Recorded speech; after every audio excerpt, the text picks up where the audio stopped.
പര്യവസാനം നന്നാക്കി തരട്ടെ എന്ന്. അതിന് പ്രവൃത്തി നന്നായിരിക്കണ്ടേ ഉസ്താദെ? കയ്യിലിരിപ്പ് നന്നായിരിക്കണ്ടേ ഉസ്താദെ അതിന്? അപ്പോ ആക്രിക്കടകളില് ഖുർആനിന്റെ കോപ്പികൾ കണ്ടെത്തിയതിൽ ഇവർ ആകെ ഭയചകിതരാണ് കേട്ടോ. ഇന്ന് കേരളത്തിലുള്ള ആളുകൾക്കും മനസ്സിലായി ഈ പുസ്തകം കൊണ്ട് ലോകത്തിന് ഒരു നന്മയും ഉണ്ടായിട്ടില്ല, ആർക്കും സമാധാനവും ഉണ്ടായിട്ടില്ല. അതുകൊണ്ട് ഈ പുസ്തകമാണ് പരസ്പരം അയൽവാസിയെ വെറുക്കാൻ പഠിപ്പിക്കുന്നതെങ്കിൽ, പ്രവർത്തകനെ കൊല്ലാൻ പഠിപ്പിക്കുന്നതെങ്കിൽ, 6 വയസ്സും 7 വയസ്സും പ്രായമായ കുട്ടികളോട് അവരുടെ കൂട്ടുകാരനെ മതം മാറ്റാൻ പഠിപ്പിക്കുന്നതെങ്കിൽ, ഇവിടെ മര്യാദയ്ക്ക് ജീവിച്ചു കൊണ്ടിരുന്ന ഡോക്ടർമാരെയും എഞ്ചിനീയർമാരെയും ഒക്കെ സിറിയയിൽ പോയി ഇരുമ്പ് നിക്കറിട്ട് പൊട്ടിത്തെറിക്കാൻ പഠിപ്പിക്കുന്നതെങ്കിൽ, ഈ പുസ്തകം ഇനി നമുക്ക് വേണു എന്ന് മലയാളികൾ ചിന്തിച്ചു തുടങ്ങിയതിൽ വളരെ സന്തോഷമുണ്ട്. നമ്മൾ വിചാരിക്കുന്നത്, നമ്മൾ എപ്പോഴും പറയാറില്ലേ മലയാളി പൊളിയാണെന്ന്. മലയാളീനെയും പൊളിക്കാൻ കിടക്കുന്നതേ ഉള്ളൂ. കേരളം ഭ്രാന്താലയമാണ് എന്ന് പറഞ്ഞ സ്വാമി വിവേകാനന്ദൻ കാലത്തിന് മുമ്പേ സഞ്ചരിച്ച വ്യക്തിയാണ്. നമുക്ക് ഈ കേരളത്തിന്റെ മതഭ്രാന്ത് എന്താണ് എന്ന് മനസ്സിലായത് ഒരു പക്ഷേ ഇപ്പോഴായിരിക്കും. ശരിക്ക് കേരളത്തിന്റെ ഈ മതഭ്രാന്ത് കൊല്ലങ്ങൾക്ക് മുമ്പ് തന്നെ അനുഭവസ്ഥരായ ആളുകൾക്ക് മനസ്സിലായില്ലേ? നോക്ക്, പ്രവാചകൻ ജനിച്ച മണ്ണിലും മരിച്ച മണ്ണിലും എന്തുകൊണ്ടാണ് ഓടയിൽ നിന്ന് ഖുർആൻ കിട്ടുന്നത്? അത് കണ്ടുപിടിക്കാൻ MBSനെ സംബന്ധിച്ചിടത്തോളം വല്ല പ്രയാസവുമുണ്ടോ? എല്ലായിടത്തും CC ക്യാമറകളുണ്ട്. ആരാണ് ഈ ഒരു ക്രൂരകൃത്യം ചെയ്തത്? അത് കണ്ടുപിടിച്ച് കൊണ്ടുവന്നിട്ട് അയാളുടെ തലവെട്ടാൻ അറിയത്തില്ലായിരുന്നോ? എന്ത് ചെയ്ത് ചെയ്യാത്തത്? നിരന്തരം അറേബ്യൻ രാജ്യങ്ങളിൽ ഓടകളിൽ ഖുർആൻ കാണുന്നു, യൂറോപ്യൻ രാജ്യങ്ങളിൽ തെരുവുകളിലും എംബസികൾക്ക് മുമ്പിലും കൂട്ടിയിട്ട് കത്തിക്കുന്നു. അപ്പൊ നമ്മൾ വിചാരിക്കും, നമ്മുടെ രാജ്യത്ത് ഖുർആൻ സേഫ് ആണ്. അല്ല, ആക്രിക്കടകളില്ല. വേസ്റ്റ് പേപ്പറുകളുടെയും വേസ്റ്റ് ഇരുമ്പിന്റെയും ചെമ്പിന്റെയും അലൂമിനിയത്തിന്റെയും തകരത്തിന്റെയും പ്ലാസ്റ്റിക്കിന്റെയും സ്ഥാനമാണ് ഖുർആനിന് കേരളത്തിലും ആളുകൾ കൽപ്പിക്കുന്നത്. സമാധാനമായില്ലേ? ശരി, ഞാൻ ഇനി ചുമ്മാ പറയുവാണെന്ന് പറഞ്ഞ് എന്റെ മെക്കിട്ട് കേറണ്ട. ഞാൻ മുമ്പ് കാണിച്ചു തന്നിട്ടുണ്ട്.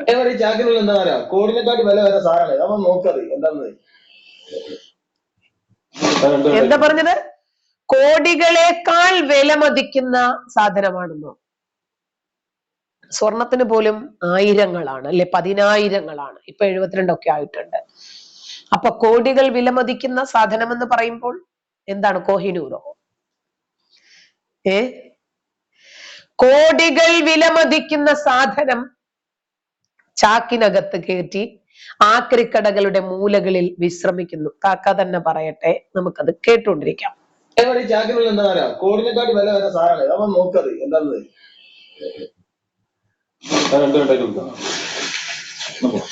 നിങ്ങൾ ആക്രികളിൽ നിന്ന് കൊടുത്ത സാധനമാണിത്. അപ്പൊ ഞങ്ങൾ നോക്കിയപ്പോൾ ഇത് കണ്ടില്ല, ഖുർആൻ ഇത് കണ്ട ഒരു കേടുമില്ല. അതണ്ട ഫസ്റ്റ് കണ്ട ഒരു കേട് ഇതിന് സംഭവിച്ചിട്ടില്ല.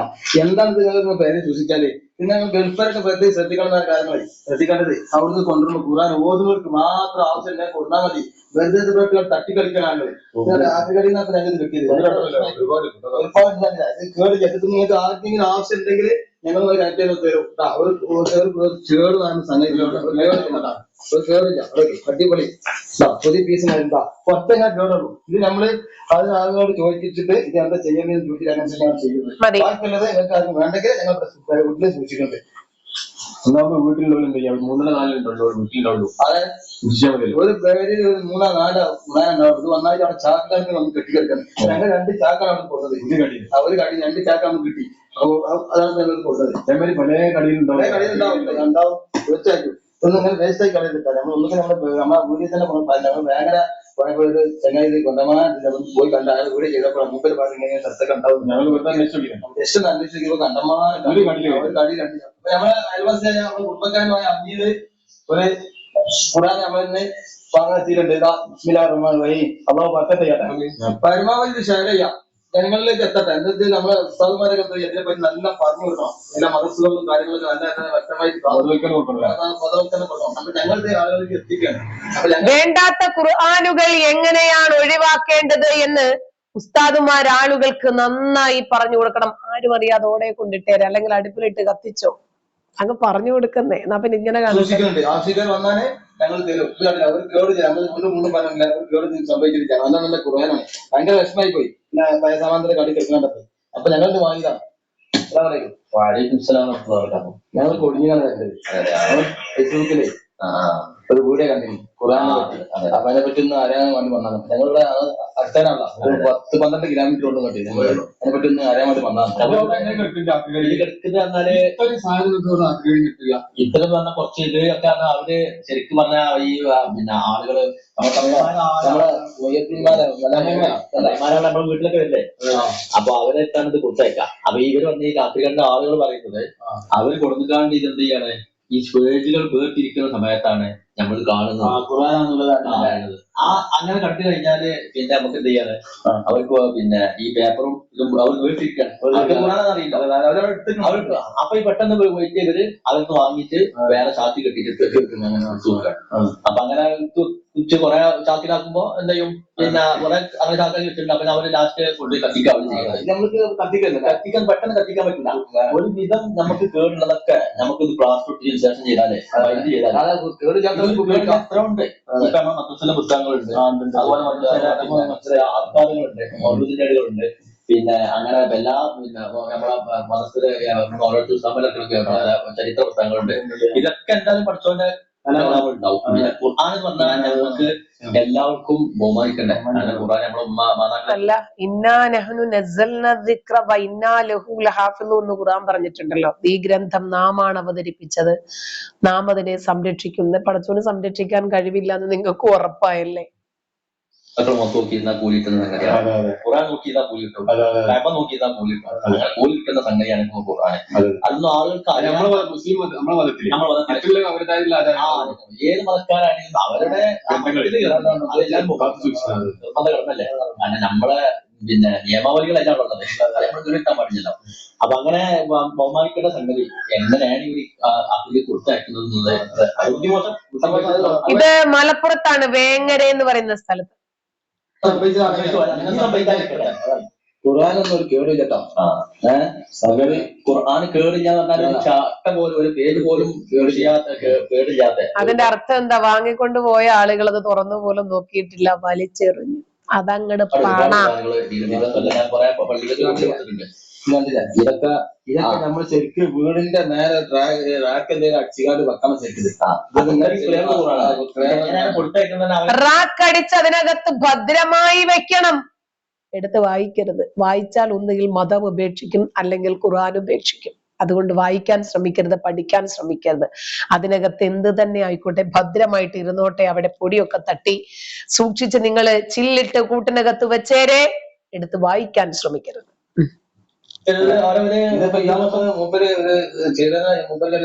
സ്ഥലമൊക്കെ അടിക്കണം. കാരണം വെച്ചാല് ഇങ്ങനെ ഒരാൾ നമ്മുടെ നാട്ടിലുണ്ടല്ലോ, മലപ്പുറം ചെയ്യുന്നതിലേക്കാണ്. പല അവസ്ഥകളുണ്ടാവും. അപ്പൊ ഞാൻ ചെന്നപ്പോ പല മതക്കാരും നമ്മളോട് നല്ല സാഹചര്യത്തിലാണ്. അവര് പിന്നെ ഒരുപാട് സ്ഥലങ്ങൾ ചെന്നപ്പോ അവരെന്ത് ചെയ്തു, അവർ നല്ല ബ്രീഫേഴ്സിലൊക്കെ ആക്കിയിട്ട് സൂക്ഷിച്ചു വെച്ചിട്ടുണ്ട്. നമ്മളെന്താ ചെയ്യാൻ പോലെ അറിയില്ലെന്ന് പറഞ്ഞിട്ട് വിഷമിച്ചിരിക്കുന്നു. കാരണം ഒരു മതത്തിന്റെ ഗ്രന്ഥമാണ്. റെനി, അതൊരു പോയിന്റ് ആണ് കേട്ടോ. അള്ളാഹു ചെളിക്കുണ്ടിൽ സൂര്യനെ അസ്തമിപ്പിച്ചു. Saudi Arabia ചെളിക്കുണ്ടിൽ ഖുർആനിനെ അസ്തമിപ്പിച്ചു. രണ്ടും ഒന്ന് തന്നെ അല്ലേ? ഒന്ന് തന്നെ. കാരണം സൂര്യനെ പടച്ചോൻ വിചാരിച്ചു മതി, ഇനി പ്രകാശം അസ്തമിപ്പിച്ചേക്കാം. ചെളിക്കുണ്ടിലേക്ക് വലിച്ചെറിഞ്ഞു. സൂര്യനെ കൈ കൊണ്ടെടുത്ത് വലിച്ചെറിഞ്ഞോ, കാലുകൊണ്ടെടുത്ത് വലിച്ചെറിഞ്ഞോ, തട്ടിത്തെറിപ്പിച്ചതാണോ, കമ്പ് കൊണ്ടാണോ എറിഞ്ഞത്, ഒന്നും അറിയില്ല. ഇരിക്കട്ടെ, നമ്മൾ ഇത്രയും വിശ്വസിച്ച സ്ഥിതിക്ക് ഇതും കൂടി വിശ്വസിക്കാൻ വലിയ ബുദ്ധിമുട്ടൊന്നും ഉണ്ടാകാൻ ഇടയില്ലല്ലോ, ഉണ്ടാകരുത്. അപ്പൊ ആളുകൾ വിചാരിച്ചു സൂര്യന്റെ കൂടെ തന്നെ കിടന്ന് ഖുർആൻ ഒന്ന് ജ്വലിക്കട്ടെ. പ്രകാശപൂരിതമായ ഗ്രന്ഥം എന്നാണ് ഇതിനെ പറയുന്നത് കേട്ടോ. നൂറൻ നൂറാണ്, ഹുദൻ സന്മാർഗമാണ്, ബയ്യിനാത്തിൻ മിനൽ ഹുദാ സന്മാർഗത്തിലേക്ക് വെളിച്ചം വീശുന്ന വ്യക്തമായിട്ടുള്ള തെളിവാണത്. യഹ്ദീ ലില്ലദീ ഹിയ അഖ്വം വളഞ്ഞ വഴി നടക്കുന്ന ആളുകൾക്ക് നേരായ വഴി കാണിച്ചു കൊടുക്കുന്ന ഗ്രന്ഥമാണത് എന്നൊക്കെയാണ് ഖുർആനിനെ കുറിച്ച് തന്നെ പറഞ്ഞിട്ടുള്ളത്.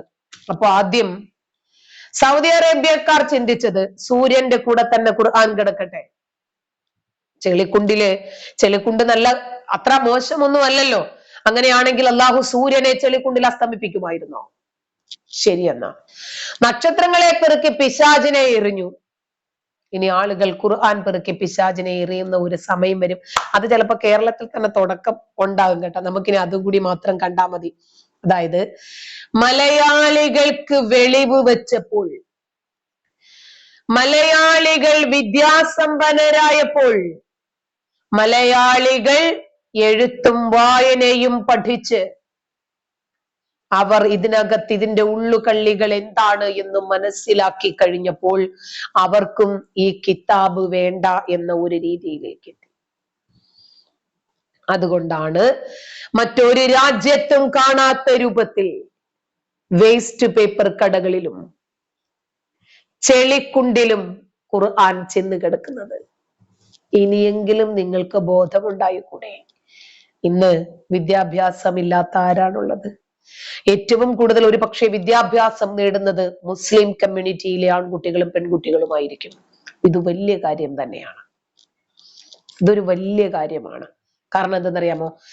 പടച്ചവന്റെ കിതാബിനെ സംരക്ഷിക്കാമെന്ന് പടച്ചോൻ പറഞ്ഞു പടച്ചോന്റെ കിതാബിലൂടെ. അത് പടച്ചോനത് സംരക്ഷിക്കാൻ കഴിഞ്ഞില്ല. അതുകൊണ്ടാണ് പടപ്പുകൾ ഇത് സംരക്ഷിക്കേണ്ടി വരുന്നത്.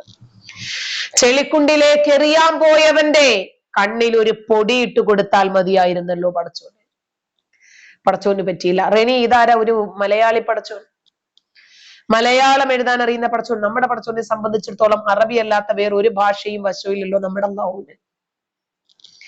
ഇത് അള്ളാഹു എന്ന് പേരിട്ടിട്ട് മലയാളത്തിൽ എഴുത്തും വായനയും അറിയുന്ന ഒരു പടച്ചോൻ വന്നിട്ടുണ്ടല്ലോ. ഇത് ആരാത്? മലയാളികൾക്ക് വെളിവ് വെച്ചു. ഇത്രയുമൊക്കെ എത്തിയില്ലേ?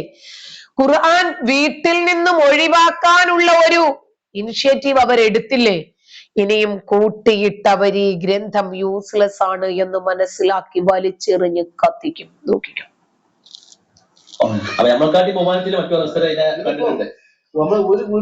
മറ്റു മതസ്ഥർക്ക് ഈ ഗ്രന്ഥത്തോട് ബഹുമാനമല്ല സുഹൃത്തെ, അവരുടെ കപട മതേതരത്വമാണ് ഈ ഗ്രന്ഥത്തെ സ്നേഹിക്കുന്നു എന്ന് പറഞ്ഞവർ നടക്കുന്നത്.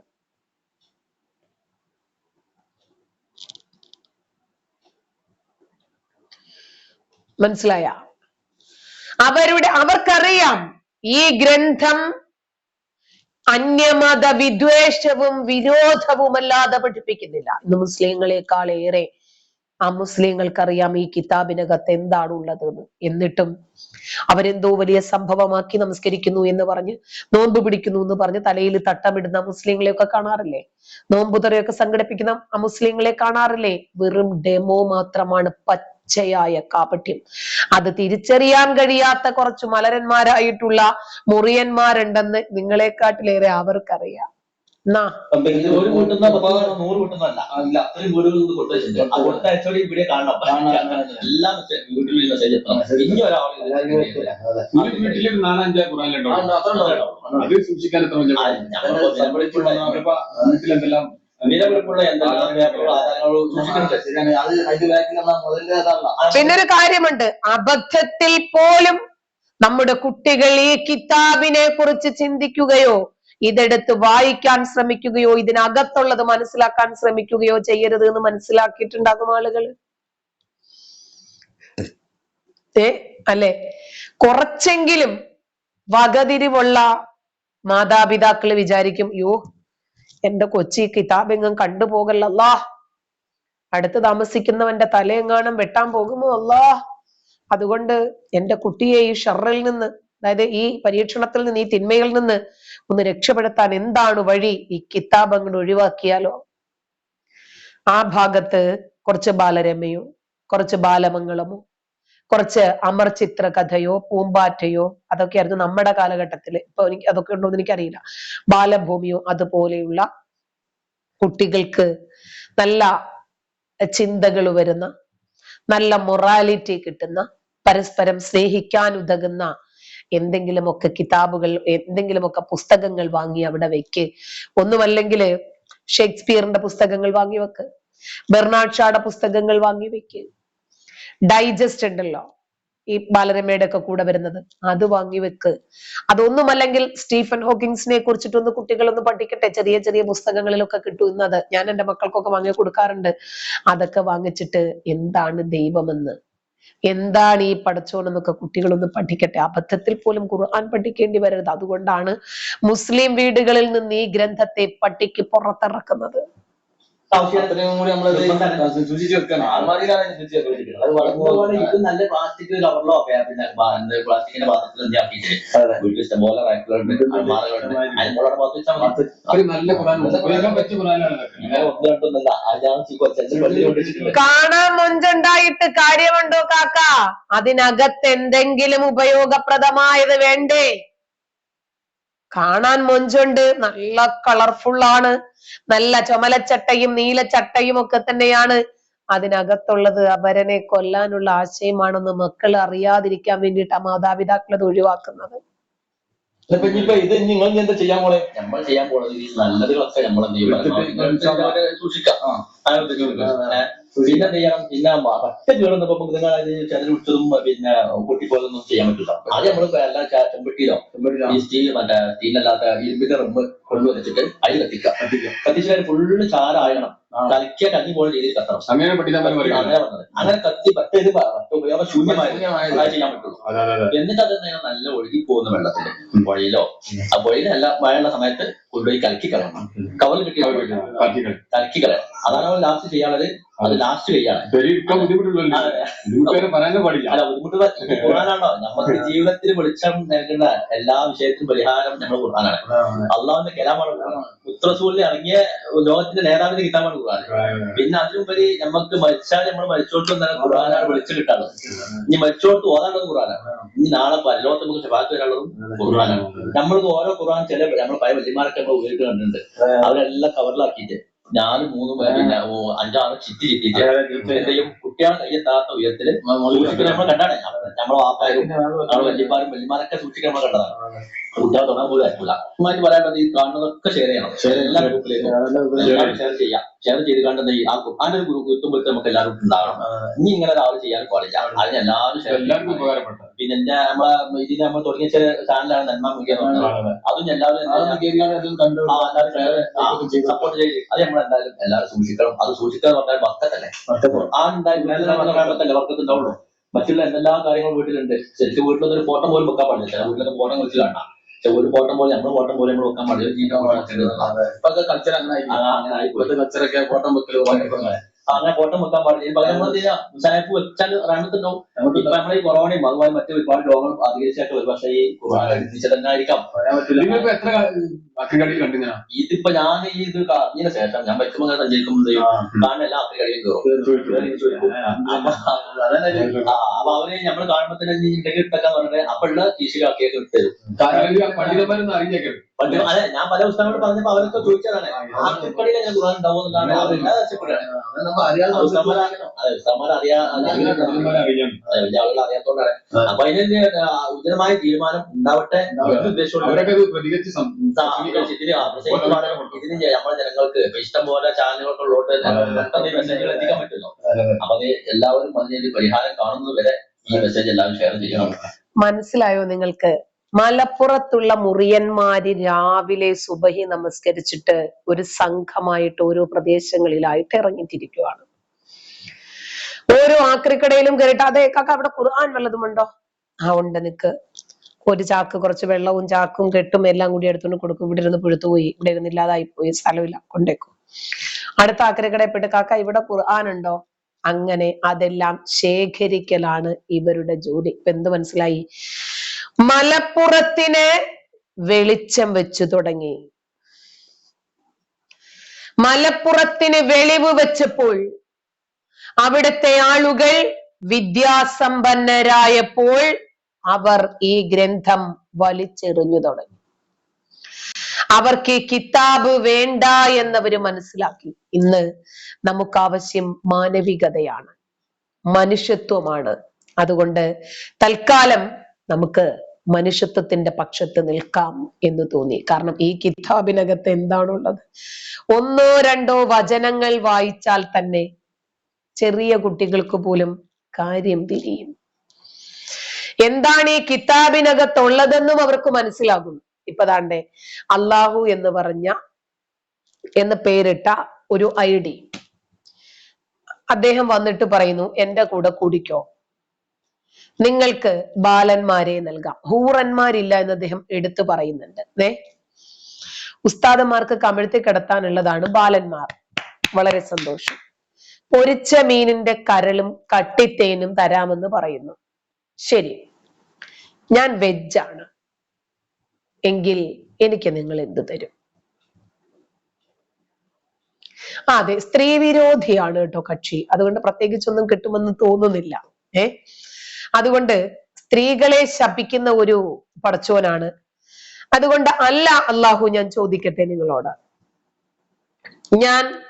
നിങ്ങൾ ഈ കിതാബിൽ പറയുന്ന പ്രകാരം മുന്നോട്ട് പോയാൽ നിങ്ങൾ എനിക്ക് സ്വർഗത്തിൽ എന്താണ് കാത്തുവച്ചിരിക്കുന്നത്? ഒന്ന് പറയൂ, നോക്കട്ടെ.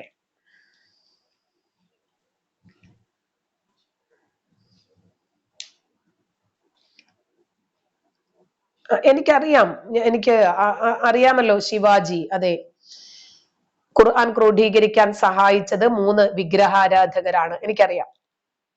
ബുഖാരി റിപ്പോർട്ട് ചെയ്യുന്ന 4987 ഹദീസ്. പറയാം കേട്ടോ, ഞാൻ പറയാതെ. അതിനെ സംബന്ധിച്ച് നമുക്ക് വീഡിയോ ചെയ്യാം. എൻ്റെ കയ്യിൽ ഒരുപാട് ഡേറ്റാസ് ഉണ്ട്, ഞാനത് ചെയ്യാം. ഖുർആൻ ക്രോഡീകരണത്തെ കുറിച്ച് പറയുമ്പോഴേ നമുക്കത് പറയാം. ശരി, അള്ളാഹു ഖുർആനിലേക്ക് നോക്കാൻ പോയതാണ്. എന്താ പറയുന്നതെന്ന് അറിയത്തില്ലല്ലോ. അതായത് ഞാൻ അള്ളാഹുവിനെ അനുസരിച്ച് അള്ളാഹു പറയുന്നത് പോലെ ജീവിച്ചാൽ എന്താണ് എനിക്ക് തരുന്നത് എന്ന് നോക്കണം എന്ന് പറയണമെങ്കിൽ ഖുർആനകത്ത് എന്താണ് അള്ളാഹു നേരത്തെ പറഞ്ഞത് എന്നറിയണം. കാരണം അള്ളാഹു നല്ല ഓർമ്മയ്ക്ക് പ്രശ്നമുള്ള ആളാണ്. വരുന്ന വഴിക്ക് തല എവിടെയെങ്കിലും തട്ടി കാണും. കാരണം ഒരിക്കൽ പറയുന്നതല്ല പിന്നെ പറയുന്നത്. അതുകൊണ്ട് എന്താ പറയുന്നത് എന്ന് കൃത്യമായിട്ട് ഒന്ന് നോക്കിയിട്ട് വരട്ടെ. ശരി, വരട്ടെ. ഒരു ഖുർആൻ വചനം മാത്രം നിങ്ങളൊന്ന് നോക്കുക. ഈ കിതാബ് തോട്ടിലെറിയണോ, ഓടയിലെറിയണോ, ആക്രിക്കടയിൽ എറിയണോ, വലിച്ചു കൂട്ടി പിച്ച് കീറിയിട്ട് തീ വയ്ക്കണോ എന്നൊക്കെ ഈ ഒരൊറ്റ വചനത്തിൽ നിന്ന് തന്നെ ആളുകൾക്ക് മനസ്സിലാകും. സത്യവിശ്വാസികളെ ഭക്ഷണത്തിന് നിങ്ങളെ ക്ഷണിക്കുകയും നിങ്ങൾക്ക് സമ്മതം കിട്ടുകയും ചെയ്താലല്ലാതെ നബിയുടെ വീടുകളിൽ, ഒത്തിരി ഉണ്ടല്ലോ, നിങ്ങൾ ചെല്ലരുത്. അതായത് ഭക്ഷണം പാകമാകുന്നത് നിങ്ങൾ നോക്കിയിരിക്കുന്നവരാകരുത്. പക്ഷേ നിങ്ങൾ ക്ഷണിക്കപ്പെട്ടാൽ നിങ്ങൾ പോകുക. ക്ഷണിക്കപ്പെട്ടാൽ മാത്രം, വലിഞ്ഞു കയറി ചെല്ലരുത്. നിങ്ങൾ ഭക്ഷണം കഴിച്ചാൽ പിരിഞ്ഞു പോകുകയും ചെയ്യുക. നിങ്ങൾ വർത്തമാനം പറഞ്ഞ് രസിച്ചിരിക്കുന്നവരാകുകയും അരുത്. തീർച്ചയായും അതൊക്കെ നബിയെ ശല്യപ്പെടുത്തുന്നതാകുന്നു. എന്നാൽ നിങ്ങളോടത് പറയാൻ അദ്ദേഹത്തിന് ലജ്ജ തോന്നുന്നു. സത്യത്തിന്റെ കാര്യത്തിൽ അള്ളാഹുവിന് ലജ്ജ തോന്നുകയില്ല. അപ്പൊ നബിക്ക് സത്യം പറയാൻ ലജ്ജ ഉണ്ട് എന്നല്ലേ അതിന്റെ അർത്ഥം? നബി സത്യമൊന്നും പറയത്തില്ല എന്നല്ലേ അതിന്റെ അർത്ഥം? ഞാൻ വരാം, അള്ളാഹു കേട്ടോ, നിങ്ങളിലേക്ക് വരാം. നബിയുടെ ഭാര്യമാരോട് വല്ല സാധനവും ചോദിക്കുകയാണെങ്കിൽ നിങ്ങൾ അവരോട് മറയുടെ പിന്നിൽ നിന്ന് ചോദിച്ചു കൊള്ളുക. അതാണ് നിങ്ങളുടെ ഹൃദയങ്ങൾക്കും അവരുടെ ഹൃദയങ്ങൾക്കും കൂടുതൽ സംശുദ്ധമായിട്ടുള്ളത്. അള്ളാഹുവിന്റെ ദൂതന് ശല്യമുണ്ടാക്കാൻ നിങ്ങൾക്ക് പാടില്ല. അദ്ദേഹത്തിന് ശേഷം ഒരിക്കലും അദ്ദേഹത്തിന്റെ ഭാര്യമാരെ നിങ്ങൾ വിവാഹം കഴിക്കാനും പാടില്ല. തീർച്ചയായും അതൊക്കെ അള്ളാഹുവിങ്കൽ ഗൗരവമുള്ള കാര്യങ്ങളാകുന്നു. നിങ്ങൾക്ക് എന്തെങ്കിലും മനസ്സിലായോ?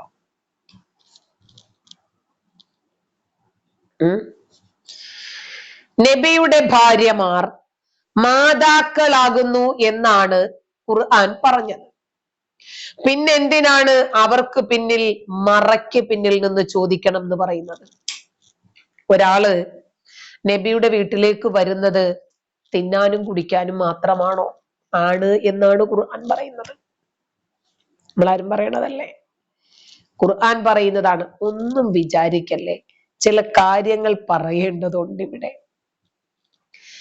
വീട്ടിൽ വരുന്നവരോട് എന്റെ പെണ്ണുമ്പിള്ള നിന്റെ ഉമ്മയാണ്, അവളെ കുറിച്ച് മോശമൊന്നും നിനക്ക് തോന്നരുത്, എന്തെങ്കിലും ചോദിച്ചാൽ മറയ്ക്ക് പിന്നിൽ നിന്ന് ചോദിച്ചോളൂ. ഉമ്മാമാരോട് ആരും മറയ്ക്ക് പിന്നിൽ നിന്ന് ചോദിക്കാറില്ല. അവിടെ ഒരു സംശയ രോഗിയെ നമുക്ക് കാണാം. എന്റെ ഭാര്യ എങ്ങാനും അടിച്ചുകൊണ്ട് പോകുവോ? അത്രയ്ക്ക് സ്വന്തം കഴിവിൽ വിശ്വാസമില്ലാത്ത വ്യക്തിയായിരുന്നു മമ്മദണ്ണൻ. വീട്ടിൽ വരുന്നവരോട് ഭാര്യമാര് നിന്റെ ഉമ്മയാണെന്ന് പറഞ്ഞു, പിന്നെ അവരെ എനിക്ക് ശേഷം നിങ്ങളാരും കെട്ടരുതെന്ന് പറഞ്ഞു. എന്താ, എന്റെ കഴിവുകേട് അവരറിയുമെന്ന് വിചാരിച്ചിട്ടാ? അങ്ങനെ കരുതാനേ മാർഗമുള്ളു കേട്ടോ. അതുകൊണ്ടാ പറയുന്നത്. ഇത് തുറന്ന് പറയാൻ, അതായത് നബി ഒരിക്കലും സത്യം പറയില്ല. സത്യം പറയുന്നതിൽ നബി കുറച്ച് നാണവും മാനവും ഒക്കെ ഉള്ളവനാണെന്ന്. പടച്ചോനാണെങ്കിൽ നിന്നാണവും നെറിയുമില്ല, ലജ്ജയില്ല, ലവലേശം ആത്മാഭിമാനവുമില്ല. അതുകൊണ്ട് പടച്ചോൻ അവരോട് പറയാണ്, മമ്മദിന്റെ വീട്ടിലേക്ക് പോന്നെങ്കിലേ വിളിച്ചാൽ മാത്രം ഉണ്ണാൻ കയറി ചെന്നാ മതി. അവിടെ ചെന്നിട്ടേ വെട്ടി വിഴുങ്ങാൻ വേണ്ടിയിട്ട് കാത്തിരിക്കേണ്ട, ഭക്ഷണം പാകമാകുന്നത് വരെ കേട്ടോ. പോകുക, തിന്നുക, സ്ഥലം വിടുക. പിന്നെ നബിയുടെ പെണ്ണുപിള്ളമാരോട്, പെണ്ടാട്ടിമാരോട് എന്തെങ്കിലും ചോദിക്കുന്നെങ്കിലേ മറയ്ക്ക് പുറകിൽ നിന്ന് ചോദിച്ചോ. നേരിട്ട് കണ്ടു കഴിഞ്ഞാൽ നിങ്ങൾക്ക് ഉദ്ധാരണം ഉണ്ടായി കഴിഞ്ഞാൽ പിന്നെ നബിയുടെ വാളിന് പണിയാ. ഉമ്മമാരോട് മറയ്ക്ക് പിന്നിൽ നിന്ന് ആരെങ്കിലും സംസാരിക്കുവോ? നബി ഒരു സംശയരോഗിയാണ് എന്ന് തോന്നിയത് എനിക്ക് മാത്രമാണോ? വിധവാ വിവാഹത്തെ പ്രോത്സാഹിപ്പിക്കാൻ വേണ്ടി വന്ന നബി അണ്ണന്റെ ഭാര്യ 16ാമത്തെ വയസ്സിൽ വിധവയായപ്പോൾ ആ കുഞ്ഞൈഷയെ ആരും കെട്ടരുത് എന്ന് പറഞ്ഞത് തന്റെ 40 കുതിരയുടെ പവർ ആയിഷ ആരോടേലും പറഞ്ഞു പോകുമെന്ന് വിചാരിച്ചിട്ടാണോ? നബി എത്ര മനോഹരനാണല്ലേ. മാനവരിൽ മനോഹരനായ നബി അണ്ണന് സംശയരോഗമായിരുന്നു. ഇനി ഉമ്മാമാരെ കെട്ടരുത് എന്ന് ലോകത്തേതെങ്കിലും ഒരു മതം പറയുമോ? ഉമ്മാമാരെ കുറിച്ച് അങ്ങനെ ചിന്തിക്കുന്നത് പോലും വലിയ അപരാധമാണ് എന്ന് എല്ലാവർക്കും അറിയാം. പക്ഷേ ഇവർക്ക് കുഴപ്പമില്ല. ഉമ്മയെ വ്യഭിചരിച്ചാലും അല്ലാഹു പൊറുക്കും. ഗുരുവായൂരപ്പ രക്ഷിക്കണേ എന്ന് പറഞ്ഞാൽ പൊറുക്കില്ല. ആ അങ്ങാടിപ്പയ്യൻ ഏത് രാജ്ഞിയോട് വേണമെങ്കിലും ചോദിക്കാം, ഒരു കളി തരുമോ കരളെ എന്ന ആട്ട് കിട്ടുന്നതിന് മുമ്പ് തുണിയൊക്കെ കൊടുത്തിട്ട് കൊച്ചിനെ കൊണ്ട് വിട്ടാറടാ, എനിക്ക് അടി കിട്ടോളാം, അതുകൊണ്ടാടാ അനുചരന്മാരോട്.